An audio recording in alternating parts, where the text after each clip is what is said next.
Hello दोस्तों, मैं हूं नीरज और आप देख रहे हैं स्टडी कॉमर्स। और आज हम इस वीडियो में फाइनेंशियल मैनेजमेंट से रिलेटेड कुछ इंपॉर्टेंट एमसीक्यू डिस्कस करेंगे जो कि आपके महाराष्ट्र सेट 2024 एग्जाम में पूछा गया है। फर्स्ट क्वेश्चन कह रहा है average investment is equal to. आपको बताना है कि एवरेज इन्वेस्टमेंट का क्या फॉर्मूला होगा। आपके ऑप्शन है initial investment plus salvage value upon two, total investment plus salvage value upon two, initial investment plus depreciation plus salvage value upon two, या फिर initial investment minus salvage value upon two. देखिए, मैं साथ के साथ आपको topic भी बताता रहूँगा ताकि आप खुद से भी जाके पढ़ सकें और जो भी टॉपिक से क्वेश्चन पूछा गया उसको अच्छे तरीके से रिवाइज कर सकें। तो ये क्वेश्चन जो पूछा गया है वो है कैपिटल बजटिंग टेक्निक से। आपको बताया है कि कैपिटल बजटिंग टेक्निक्स जो है वो डिफरेंट प्रोजेक्ट्स को इवेलुएट करने के लिए यूज़ किया जाता है।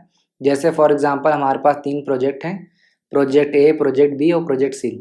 तो कौन सा प्रोजेक्ट हमारे लिए बेस्ट होगा, कौन सा प्रोजेक्ट हमें ज़्यादा रिटर्न जनरेट करके देगा, ये हमें कैपिटल बजटिंग टेक्निक से पता चलता है।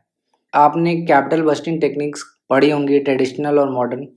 ट्रेडिशनल टेक्निक जो है वो टाइम वैल्यू ऑफ मनी को फॉलो नहीं करता है और मॉडर्न टेक्निक जो है वो टाइम वैल्यू ऑफ मनी को फॉलो करता है। तो ट्रेडिशनल टेक्निक की बात करूंगा मैं यहाँ पे। 2 टेक्निक आपने पढ़ा होगा जो प्रोमिनेंट है, इंपॉर्टेंट है आपके लिए। फर्स्ट है पे बैक पीरियड और दूसरा होता है average rate of return. Average rate of return में आपको एक रेट निकल के आता है जो बताता है कि अगर आपने कोई इन्वेस्टमेंट किया है तो किस रेट से आपको प्रॉफिट जनरेट होगा।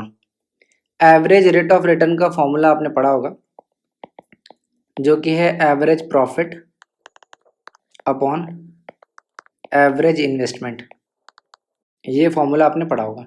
एवरेज प्रॉफिट को हम एवरेज एनुअल अर्निंग्स के नाम से भी जानते हैं और एवरेज रेट ऑफ रिटर्न को हम अकाउंटिंग रेट ऑफ रिटर्न के नाम से भी जानते हैं। तो ये क्वेश्चन यहीं से पूछा गया है। आप देखो कि एवरेज रेट ऑफ रिटर्न में जो एवरेज इन्वेस्टमेंट है ये आपसे पूछ लिया गया है कि एवरेज इन्वेस्टमेंट कैसे कैलकुलेट करेंगे। तो देखिए, एवरेज इन्वेस्टमेंट का जो फॉर्मूला होता है वो ये होता है initial investment plus salvage value upon two. एक और फॉर्मूला होता है opening investment plus closing investment upon two. इस तरीके से भी आप एवरेज इन्वेस्टमेंट कैलकुलेट कर सकते हैं। तो यहाँ पे जो फॉर्मूला दिया गया है वो दिया है initial investment plus salvage value upon two. ये आपका एवरेज इन्वेस्टमेंट का फॉर्मूला होगा। इनिशियल इन्वेस्टमेंट का क्या मतलब है कि शुरुआत में आपने क्या इन्वेस्ट किया। यहाँ पे मैं आपको ये पहले बता दूँ, इतना सेक्शन बता दे रहा हूँ तब मैं इस फॉर्मूला पे आता हूँ। फॉर एग्जाम्पल आपने इन्वेस्ट किया 1 लाख रुपए, ठीक, और आपको हर साल 10,000 रुपये मिल रहे हैं, तो कितना हो जाएगा 10%। तो रेट आपने कैलकुलेट किया 10% कि अगर आपने 1 लाख रुपए इन्वेस्ट किया है तो 10% के रेट से आपको रिटर्न या एवरेज प्रॉफिट आपको मिलेगा, ठीक है। तो इनिशियल इन्वेस्टमेंट का क्या मतलब है कि शुरुआत में जो भी आपने इन्वेस्टमेंट किया है वो आपका इनिशियल इन्वेस्टमेंट होगा। साल्वेज वैल्यू का क्या मतलब है, देखिए जब भी कोई प्रॉपर्टी या एसेट खरीदते हैं, फॉर एग्जांपल मैं यहाँ पे एक एसेट का एग्जांपल ले रहा हूँ, मशीनरी। मान लेते हैं कोई मशीनरी हमने खरीदी 10 लाख की और इसका यूजफुल लाइफ वो था 20 ईयर्स। ये हाइपोथेटिकल सिचुएशन है, मैं आपको सिर्फ समझाने के लिए बता रहा हूँ। तो 20 साल के बाद इस मशीनरी की क्या वर्थ होगी, यही आपका साल्वेज वैल्यू होता है। मान लेते हैं कि 20 साल बाद इस एसेट की जो वर्थ है वो है 2 लाख रुपए, तो इसे हम साल्वेज वैल्यू कहेंगे। साल्वेज वैल्यू क्या होता है, किसी प्रॉपर्टी या एसेट की वो वैल्यू होती है जो उसके यूजफुल लाइफ बीतने के बाद की वैल्यू है। ये फॉर्मूला आप याद कर लेना और साथ ही साथ कैपिटल बजटिंग की जो भी टेक्निक्स हैं उसको अच्छी तरीके से एक बार आप पढ़ लेना। यहाँ पे फर्स्ट का करेक्ट आंसर हो जाएगा ए। अब आइए नेक्स्ट क्वेश्चन देखते हैं। Which of the following is not a feature of optimum capital structure. आपको बताना है कि दिए गए ऑप्शन में से कौन सा ऑप्टिमम कैपिटल स्ट्रक्चर का फीचर नहीं है। आपके ऑप्शन है the company should make maximum use of leverage at minimum cost, the capital structure should be flexible to be able to meet the changing conditions, the capital structure should involve minimum dilution of cost of company, the company should make minimum use of leverage at minimum cost। तो सबसे पहले topic जान लेते हैं। ये topic है capital structure. Capital structure का क्या मतलब है कि जो कैपिटल आपका बना होगा, कैपिटल का क्या मतलब है, वो पैसा जो आप बिजनेस को स्टार्ट करने में लगा रहे हो, वो पैसा का जो स्ट्रक्चर है, कैपिटल का जो स्ट्रक्चर है वो कैसा है, यानी कितना पैसा आपने डेट डेट से लगाया है और कितना पैसा आपने इक्विटी के फॉर्म में लगाया है। अब थ्योरी की बात करते हैं। कैपिटल स्ट्रक्चर की आपने दो थ्योरी पढ़ी होंगी, रेलेवेंट थ्योरी और इररेलेवेंट थ्योरी। रेलेवेंट थ्योरी कौन कौन सी है, एनआई अप्रोच और ट्रेडिशनल अप्रोच, और इररेलेवेंट थ्योरी आपने एमएम अप्रोच पढ़ा होगा। तो ये जो क्वेश्चन पूछा गया है वो पूछा गया है ट्रेडिशनल थ्योरी से। मैं यहाँ पे लिख भी दे रहा हूँ, ट्रेडिशनल थ्योरी से ये क्वेश्चन पूछा गया है, जो कि एक रेलेवेंट थ्योरी। ट्रेडिशनल थ्योरी बात करता है ऑप्टिमम कैपिटल स्ट्रक्चर के बारे में, इसे हम ऑप्टिमम पॉइंट भी कहते हैं। अब ऑप्टिमम कैपिटल स्ट्रक्चर का क्या मतलब है कि डेट और इक्विटी का ऐसा राइट कॉम्बिनेशन जिसमें आपका केओ जो है वो मिनिमम है और वैल्यू ऑफ द फर्म जो है वो मैक्सिमम है, ये कंडीशन है। ठीक है, जो ऑप्टिमम कैपिटल स्ट्रक्चर है वो बात करता है राइट कॉम्बिनेशन के बारे में। डेट और इक्विटी के हम एक ऐसा राइट कॉम्बिनेशन बनाएंगे जहां पर आपका जो केओ है, केओ का मतलब क्या है, कॉस्ट ऑफ कैपिटल, वो मिनिमम होगा, सबसे कम होगा, और वैल्यू ऑफ द फर्म जो है वो मैक्सिमम होना चाहिए। एक बार मैं डायग्राम से इसे आपको समझाने की कोशिश करता हूँ। ये थोड़ा रफ मैं आपको बता रहा हूँ।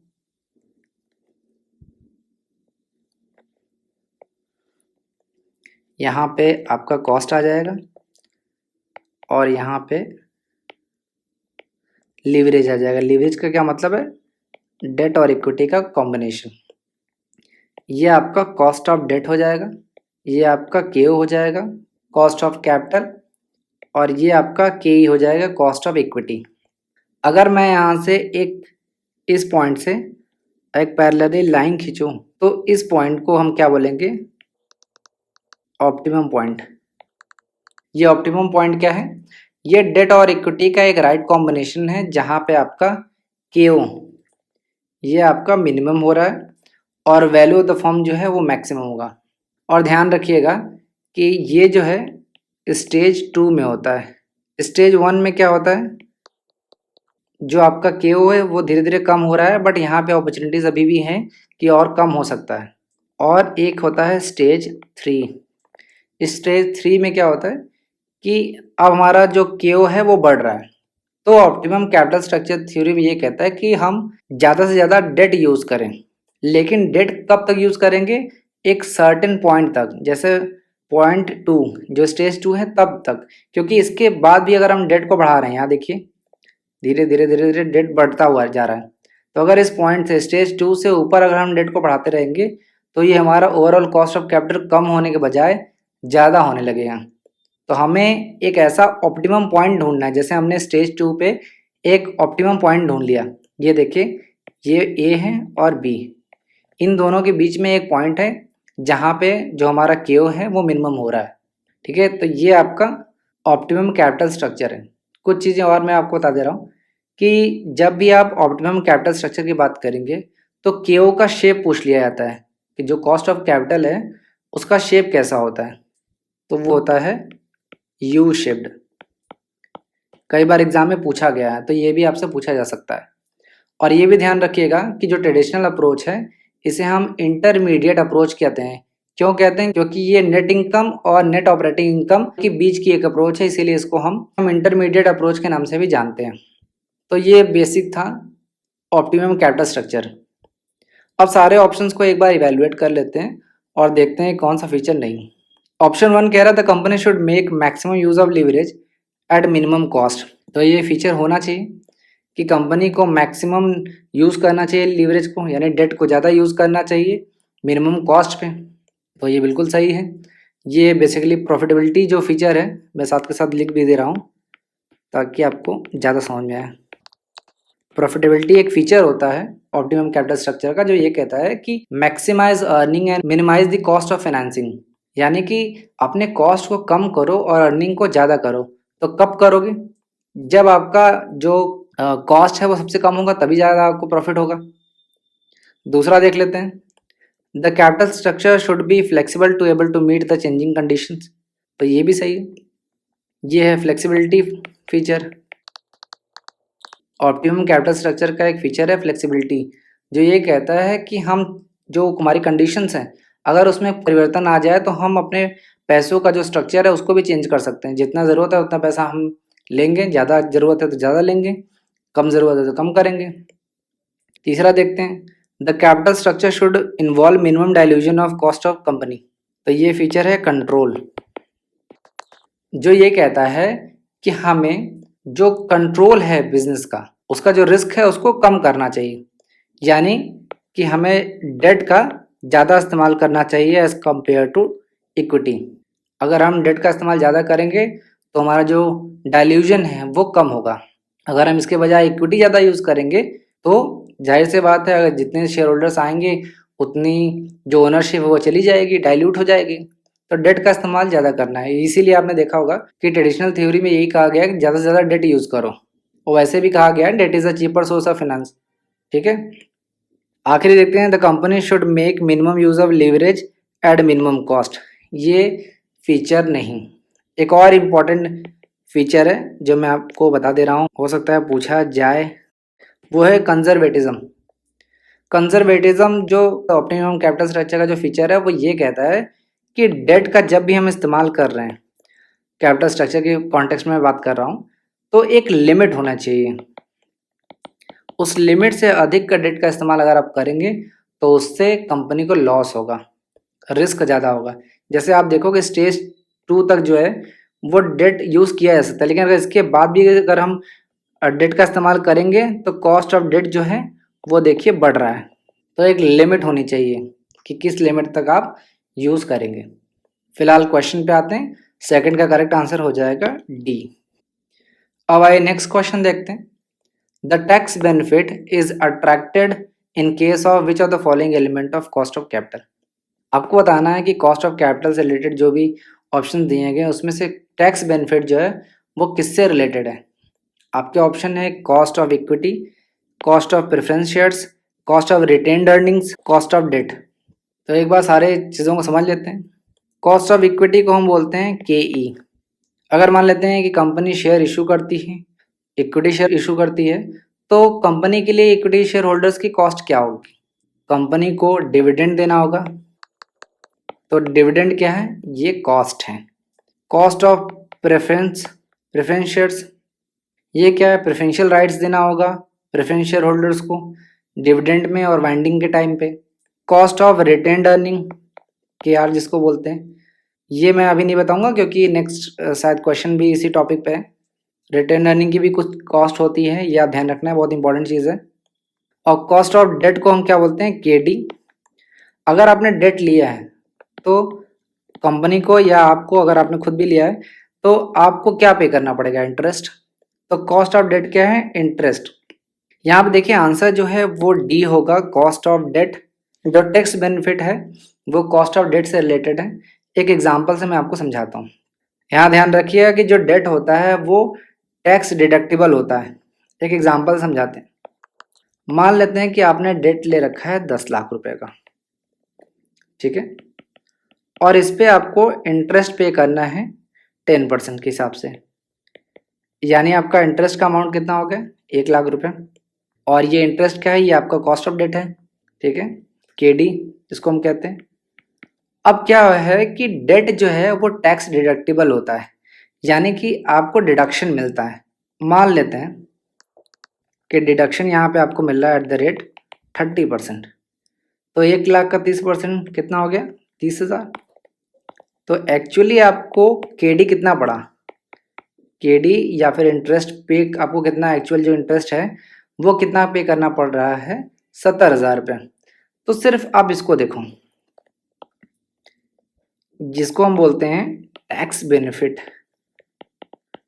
टैक्स बेनिफिट या इसको हम बोलते हैं टैक्स शील्ड, कभी भी आपको नाम चेंज करके दिया जा सकता है। तो देखिए कॉस्ट ऑफ डेट जो है, देखिए तो टैक्स बेनिफिट जो है वो कॉस्ट ऑफ डेट से रिलेटेड है। डेट जो है वो टैक्स डिडक्टिबल होता है, यानी इस पर डिडक्शन दिया जाता है, तो जो टैक्स का अमाउंट होता है वो कम हो जाता है। इसे हम टैक्स बेनिफिट या टैक्स शील्ड भी कहते हैं। तो थर्ड का करेक्ट आंसर हो जाएगा डी। अब आइए नेक्स्ट क्वेश्चन देखते हैं, the cost of retained earnings to the share holders is basically, आपको बताना है कि कॉस्ट ऑफ रिटेन्ड अर्निंग जो शेयर होल्डर्स के लिए है वो क्या है।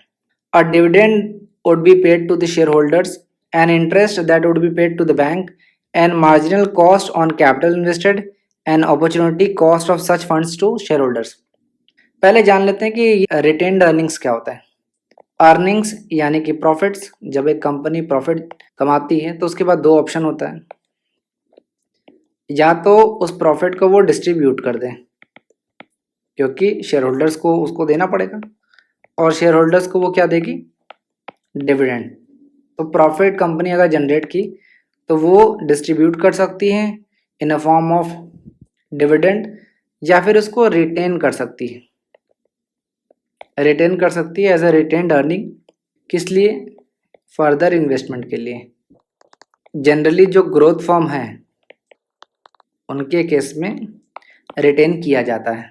ग्रोथ फर्म का क्या मतलब है, ऐसी फर्म जिसकी ग्रोथ की अपॉर्चुनिटीज़ मार्केट में ज़्यादा है। अगर मान लेते हैं कि कोई कंपनी है जिसकी ग्रोथ होने की जो पॉसिबिलिटी है या अपॉर्चुनिटी है वो ज़्यादा है, तो ऐसे में आप पैसे को रिटेन कर लोगे फर्दर इन्वेस्टमेंट के लिए कि उसमें और इन्वेस्टमेंट किया जा सके। ठीक है, तो इसी रिटेन अर्निंग की बात हो रही है कि ये जो रिटेन अर्निंग है जो शेयर होल्डर्स हैं उनके लिए कॉस्ट क्या होगी। तो इसे हम बोलते हैं an opportunity cost of such funds to share holders. अब यहाँ पे शेयर होल्डर्स के पॉइंट ऑफ व्यू से देख सोचो कि अगर कोई शेयर होल्डर्स है, अगर उसको ये रिटेन अर्निंग मिल जाती, मान लेते हैं कि 10,000 रुपये ये डिविडेंड के फॉर्म में उसको मिल जाता, तो क्या इसे वो कहीं और इन्वेस्ट नहीं कर सकता था। अगर वो इन्वेस्ट करता तो 4% के रेट से वो इंटरेस्ट अर्न कर सकता था, जो इस केस में नहीं कर पा रहा है। तो यही उसकी अपॉर्चुनिटी कॉस्ट होगी। समझ में आया, एक दो बार और देख लेना, आपको समझ में आ जाएगा। तो फोर्थ का करेक्ट आंसर हो जाएगा डी। अब आइए नेक्स्ट क्वेश्चन देखते हैं। When the current liabilities exceed the current asset, current liability मान लेते हैं 40,000 और करंट एसेट कितना हो गया 30,000 माइनस 10,000। अब यहाँ पे कह रहा है करंट लायबिलिटीज अगर आपकी ज़्यादा है, करंट लायबिलिटीज ज़्यादा है किससे, करंट एसेट से, तो इस सिचुएशन को हम क्या बोलेंगे। आपके ऑप्शन है gross working capital, negative working capital, temporary working capital या एडजस्टेड वर्किंग कैपिटल। देखिए इसे हम बोलेंगे negative working capital. Working capital का क्या मतलब है, वो पैसा जो हमें डे टू डे ऑपरेशंस को करने में हेल्प करता है। ग्रॉस वर्किंग कैपिटल का क्या मतलब है, टोटल ऑफ करंट एसेट, यानी कि कितना पैसा हमारे जेब में है। हम लायबिलिटी की बात नहीं कर रहे, सिर्फ हम ये देखना है कि हमारे पास कितना पैसा आएगा, जाएगा ये नहीं। लायबिलिटी क्या है, हमें पे करना है, ऑब्लिगेशन है, उसको नहीं देखना है। ग्रॉस वर्किंग कैपिटल का क्या मतलब है, सिर्फ हमारे जेब में कितने पैसे हैं ये अगर हम देख रहे हैं। जैसे मान लीजिए इस एग्जाम्पल में अगर हम देखें 30,000 रुपये हमारे जेब में है, तो इसे ग्रॉस वर्किंग कैपिटल कहेंगे। नेट वर्किंग कैपिटल आपने देखा होगा, नेट वर्किंग कैपिटल या इसे हम वर्किंग कैपिटल कहते हैं। वो क्या होता है, current asset minus current liability. मान लेते हैं कि करंट एसेट आपका 10,000 है और करंट लायबिलिटी 5,000, तो नेट वर्किंग कैपिटल या वर्किंग कैपिटल कितना हो जाएगा 5,000। यानी कि हमारे पास 10,000 की एसेट है और 5,000 की liability. Current asset current liability, liability को पे करने के बाद हमारे जेब में कितना पैसा बच रहा है 5,000, ये आपका नेट वर्किंग कैपिटल हो जाएगा। टेम्पररी वर्किंग कैपिटल या इसे हम सीजनल वर्किंग कैपिटल कहते हैं, ये फ्लक्चुएट होता है डिमांड में चेंज होने की वजह से। अगर आपका डिमांड ज़्यादा है तो वर्किंग कैपिटल भी ज़्यादा होगा, अगर आपका डिमांड कम है तो वर्किंग कैपिटल भी कम होगा। तो फिफ्थ का करेक्ट आंसर हो जाएगा बी। अब आइए नेक्स्ट क्वेश्चन देखते हैं। What is the index of conservatism in capital structure. आपको बताना है कि दिए गए ऑप्शन में से कौन सा रेशियो को हम इंडेक्स ऑफ कंजर्वेटिज्म कहते हैं कैपिटल स्ट्रक्चर में। आपके ऑप्शन है working capital ratio, operating ratio, price earning ratio या प्रोप्राइटरी रेशियो। तो सबसे पहले इस टर्म को समझते हैं कि इंडेक्स ऑफ कंजर्वेटिज्म का क्या मतलब है। देखिए जब भी कोई फाइनेंशियल मैनेजमेंट अगर कंजर्वेटिव फाइनेंशियल पॉलिसी लेता है, पहले तो मैं लिख देता हूँ ताकि आपको अच्छी तरीके से समझ में आए। कंजर्वेटिव फाइनेंशियल पॉलिसी, जब कोई financial manager conservative financial policy लेता है तो उसे हम इंडेक्स ऑफ कंजर्वेटिज्म कहते हैं। अब कंजर्वेटिव फाइनेंशियल पॉलिसी का क्या मतलब है कि वो रिस्क कम ले रहा है।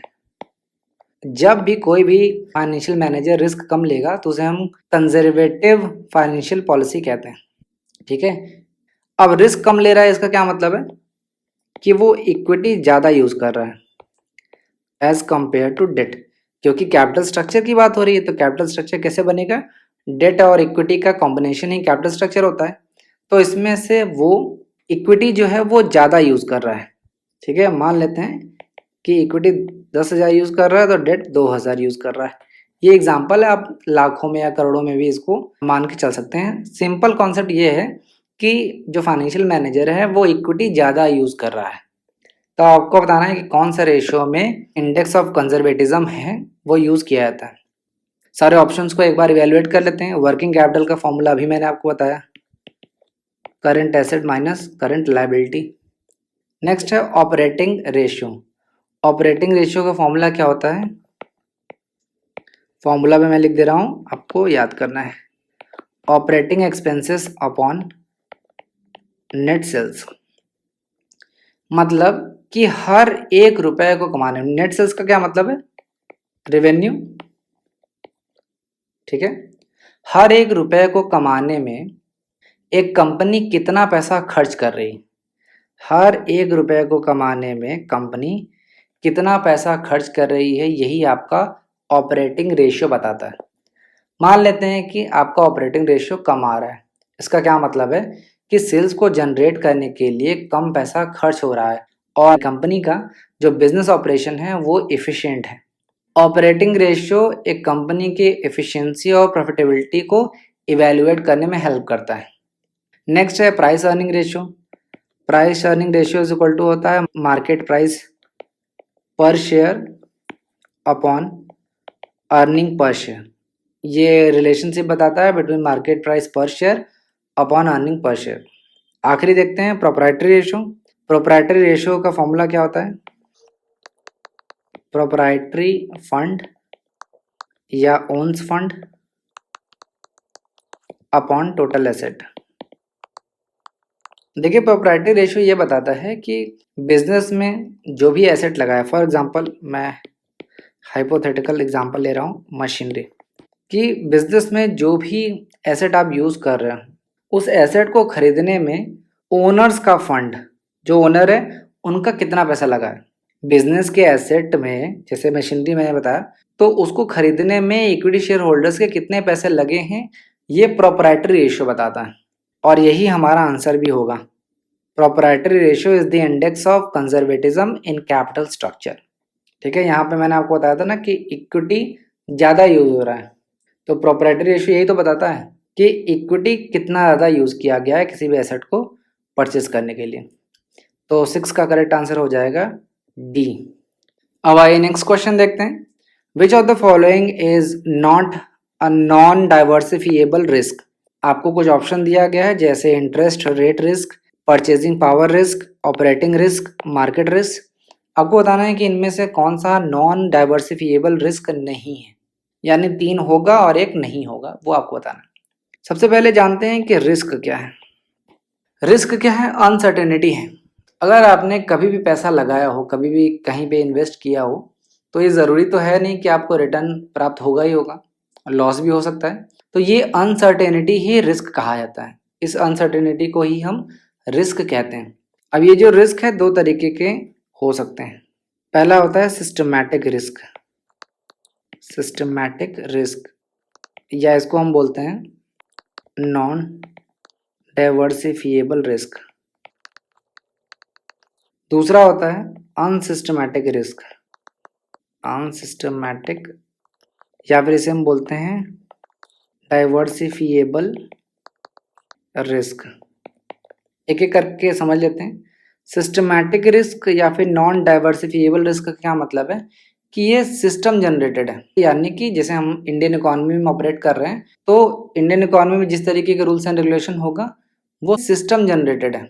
तो सिस्टमैटिक रिस्क को हम कभी भी अवॉइड नहीं कर सकते और ये इंटायर मार्केट पे होता है, इसका इम्पैक्ट जो है वो इंटायर मार्केट पे होता है।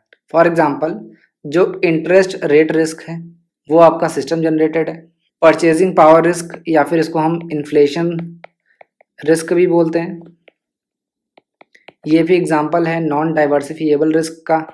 या फिर मार्केट रिस्क, ये भी आपका एग्जाम्पल है सिस्टमैटिक या नॉन डाइवर्सिफिएबल रिस्क का। एक चीज़ ध्यान रखना कि सिस्टमैटिक रिस्क को हम बीटा से डिनोट करते हैं, ये ध्यान रखना। अब दूसरी बात करते हैं अनसिस्टमैटिक या डाइवर्सिफिएबल रिस्क। यहाँ पे देखिए नॉन डाइवर्सिफिएबल रिस्क का क्या मतलब है कि हम उसको अवॉइड नहीं कर सकते, डाइवर्सिफाई नहीं कर सकते, मल्टीपल जगह इन्वेस्ट करके इस जो रिस्क को कम नहीं कर सकते, ठीक है। और इस पे हमारा कोई कंट्रोल भी नहीं होता। जैसे इन्फ्लेशन रिस्क है इस, या फिर आपका मार्केट रिस्क है, इस पे आपका कोई कंट्रोल नहीं है। परचेजिंग पावर रिस्क और इन्फ्लेशन रिस्क एक दूसरे से रिलेटेड है, क्योंकि इन्फ्लेशन होगा तो आपकी परचेजिंग पावर जो है वो कम हो जाएगी। अनसिस्टमेटिक रिस्क की बात करते हैं, ये आपका एक एक्सेस रिस्क होता है जिसको आप खुद से अपने पोर्टफोलियो में ऐड करते हो, ये आपके डिसीजन की वजह से होता है। और एक अगर आपने कोई नया डिसीजन लिया तो उससे आप एलिमिनेट भी कर सकते हो इस रिस्क को। फॉर एग्जाम्पल मैंने पहले भी आपको बताया था कि अगर आपने JRF क्लियर करने का एक डिसीजन लिया है तो ये आपका एक एक्सेस रिस्क है जो आपने खुद से अपने पोर्टफोलियो में ऐड किया है। अगर आप ये डिसीजन नहीं लेते तो ये आपको रिस्क नहीं होता। तो ऑपरेटिंग रिस्क जो है वो एक नॉन डाइवर्सिफिएबल रिस्क नहीं है, बल्कि डाइवर्सिफिएबल या फिर अनसिस्टमेटिक रिस्क का एग्जाम्पल है, और इसको हम अवॉइड कर सकते हैं डिसीजन लेके, यानी डाइवर्सिफिकेशन इसका हो सकता है। तो 7th का करेक्ट आंसर हो जाएगा सी। अब आइए आज का लास्ट क्वेश्चन देखते हैं। Which of the following is not feature of foreign exchange market. आपको बताना है कि दिए गए ऑप्शन में से कौन सा फॉरेन एक्सचेंज मार्केट का फीचर नहीं। आपके ऑप्शन है no existence of physical location of market, the mammoth size of market, foreign exchange market works on 24/7 basis, it is not an organised market like other financial market. तो सबसे पहले foreign exchange market को समझ लेते हैं। देखिए foreign exchange market को हम शॉर्ट में फॉरेक्स कहते हैं। फॉरेक्स FOR से क्या है, फॉरेन। फॉरेन का मतलब क्या है, फॉरेन करेंसी, जैसे डॉलर, यूरो, पाउंड, ये सब। और EX का क्या मतलब है, एक्सचेंज। एक्सचेंज का मतलब क्या है, एक्सचेंज रेट। यानी कि जब हम एक कंट्री के करेंसी को किसी दूसरे कंट्री करेंसी में कन्वर्ट करते हैं, एक्सचेंज करते हैं, तो उसे हम फॉरेन एक्सचेंज कहते हैं। जैसे रुपीज़ को अगर हम डॉलर में कन्वर्ट कर रहे हैं या फिर यूरो को हम डॉलर में कन्वर्ट कर रहे हैं तो इसे हम फॉरेन एक्सचेंज कहेंगे। अब फॉरेन एक्सचेंज मार्केट का क्या मतलब है, इसे आप इस तरीके से समझो कि एक बहुत बड़ा एक इंटरनेशनल मार्केट प्लेस है जहाँ पे लोग और बिजनेसेस जो हैं वो एक कंट्री के करेंसी को किसी दूसरे कंट्री के करेंसीज में एक्सचेंज किया जा सकता है। या फिर आप सिंपली ये कहो कि एक ऐसा मार्केट जहाँ पे करेंसीज को खरीदा और बेचा जाता है, इसे हम फॉरेन एक्सचेंज मार्केट कहते हैं। अब एक बार सारे ऑप्शंस को इवैल्यूएट कर लेते हैं। फर्स्ट है no existence of physical location of market, तो ये बिल्कुल सही है। देखिए जो फॉरेन एक्सचेंज मार्केट है इसका कोई फिजिकल लोकेशन नहीं होता, कोई एक पर्टिकुलर जगह नहीं है कि यहाँ पे आप जाके फॉरेन एक्सचेंज को करोगे। बेसिकली ये एक डिसेंट्रलाइज्ड मार्केट है। इसका मतलब क्या है कि ये OTC, ओवर द काउंटर, या फिर इलेक्ट्रॉनिकली सिस्टम जनरेटेड कंप्यूटर्स के थ्रू ये काम होता है, ठीक है। लेकिन हर जो ऑप्शन दिया गया है उसका एक एक्सेप्शन है। जैसे जो पहला स्टेटमेंट है उसका एक्सेप्शन देखने की कोशिश किया जाए तो पेरिस में और ब्रुसेल्स में यहाँ पे फिजिकल जो है लोकेशन है जहाँ पे आप फॉरेन एक्सचेंज का काम कर सकते हो। लेकिन इन जनरल बात किया जाए तो कोई भी फिजिकल लोकेशन ऑफ मार्केट नहीं है, कोई भी फिजिकली स्टोर या मार्केट नहीं है जहाँ पे आप फॉरेन एक्सचेंज को यूज़ कर सको। नेक्स्ट है the mammoth size of the market. सही बात है कि जो फॉरेन एक्सचेंज मार्केट का जो साइज है वो बहुत बड़ा है। 10 trillion US dollar per day जो है वो टर्नओवर होता है फॉरेन एक्सचेंज मार्केट में। और ये जो फॉरेक्स मार्केट है वो largest financial market in the world माना जाता है। नेक्स्ट देखते हैं foreign exchange market works on 24/7 basis. तो 24 आवर मार्केट है, इसे बोला जाता है 24 आवर मार्केट, 24 घंटा खुलने वाला मार्केट है ये, तो ये भी सही है। डी देखते हैं it is not organised market, तो ये गलत है एक तरीके से, और यही आपका करेक्ट आंसर हो जाएगा। देखिए पूरी तरीके से तो मैं भी इसको नहीं गलत बोल सकता, लेकिन एक जनरल ओपिनियन अगर लिया जाए तो ये नॉट जो लिखा है ना, नॉट एन ऑर्गेनाइज्ड मार्केट, तो ये सही नहीं है। क्योंकि अगर आप देखो तो हर कंट्री में कुछ ना कुछ ऐसे हमारे पास कंट्रोल हैं जिसके थ्रू हम इसे कह सकते हैं कि ये एक तरीके का ऑर्गेनाइज्ड मार्केट है। जैसे हमने देखा कि इंडिया में क्या है, फेमा एक्ट है 1999 में बना, जो कि फॉरेन एक्सचेंज मैनेजमेंट एक्ट है, जो कि फॉरेन एक्सचेंज को मैनेज करता है। इससे पहले आपने देखा होगा फेरा एक्ट है ना, फॉरेन एक्सचेंज रेगुलेशन एक्ट बनाया गया था। ये दोनों एक्ट हैं, प्लस इन दोनों से बढ़ के है आरबीआई। आरबीआई भी रेगुलेट करता है, ध्यान रखता है इन सारी चीज़ों का। ये जो फोर्थ है वो करेक्ट आंसर आपका हो जाएगा। कुछ चीज़ें और भी आप ध्यान रखिएगा कि फॉरेन एक्सचेंज मार्केट में कौन कौन से पार्टिसिपेंट होते हैं। कॉर्पोरेट्स हो सकते हैं, कॉमर्शियल बैंक जैसे जेपी मॉर्गन, एचएसबीसी, ये सब सारे आपने नाम सुने होंगे। एक्सचेंज ब्रोकर्स भी होते हैं, और सबसे इम्पोर्टेंट सेंट्रल बैंक्स होते हैं। हर कंट्री के अपने सेंट्रल बैंक है, जैसे इंडिया में आरबीआई है, और उसी तरीके से यूएस में फेडरल बैंक है, वहाँ का ये सेंट्रल बैंक होता है। तो ये सारी चीज़ें हैं। तो 8th का करेक्ट आंसर हो जाएगा डी। अगर आप इस लेक्चर का पीडीएफ डाउनलोड करना चाहते हैं तो आप इस क्यूआर कोड को स्कैन कर सकते हैं, या डिस्क्रिप्शन में भी आपको उसका लिंक मिल जाएगा। वहाँ से आप हमारे टेलीग्राम चैनल को ज्वाइन करके फ्री पीडीएफ डाउनलोड कर सकते हैं। तो ये था फाइनेंशियल मैनेजमेंट से रिलेटेड कुछ इंपॉर्टेंट एमसीक्यू। उम्मीद है आपको पसंद आया होगा। अगर आपके कोई डाउट या सजेशन है तो आप हमें कमेंट बॉक्स में बता सकते हैं। तब तक के लिए थैंक यू।